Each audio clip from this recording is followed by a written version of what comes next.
Highway మీద container వెనక నుండి ఢీకొని కారులో నలుగురు యువకులు ప్రాణాలు కోల్పోవడం విద్యార్థులు.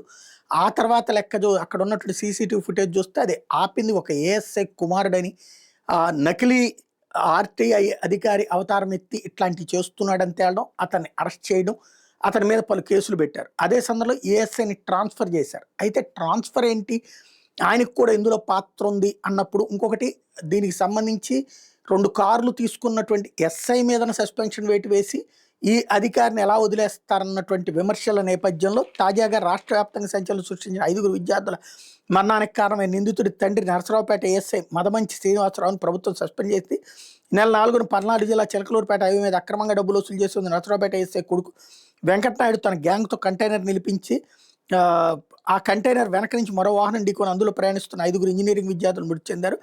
పోలీసులు దర్యాప్తు చేపట్టి ఈ కేసులో 5 నిందితులను అరెస్ట్ చేశారు. నిందితులు వినియోగించిన కారు కొన్నది నకిలీ నెంబర్ అని తేలడంతో పోలీసులు మరింత లోతుగా దర్యాప్తు చేశారు. విచారణలో ఏఎస్ఐ కుమారుడు వెంకటనాయుడు అనేక దొంగ కార్లను వినియోగించినట్టు గుర్తించి కొన్ని కార్లను స్వాధీనం చేసుకున్నారు. నకిలీ బంగారపేట గతంలో వెంకటనాయుడు మోసానికి పాల్పడి 40 లక్షలు కాజేశాడు. వ్యవహారం మీద నర్సరావుపేట రూరల్ పోలీస్ స్టేషన్లో కేసు నమోదు చేసి వెంకటనాయుడు మీద రౌడీ షీట్ తెరిచారు. తండ్రి ఉద్యోగాన్ని అడ్డుపెట్టుకుని వెంకటనాయుడు అనేక నేరాలకు పాల్పడినట్టు పోలీసులు గుర్తించారు.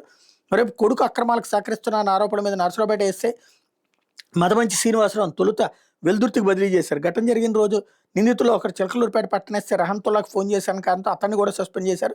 దర్యాప్తులో కీలకంగా వ్యవహరిస్తున్న ఏఎస్ఐ సుబ్బారావుతో పాటు మరో 3 పైన ఇప్పుడు ఉన్నతాధికారులు బదిలీ వేటు వేశారు.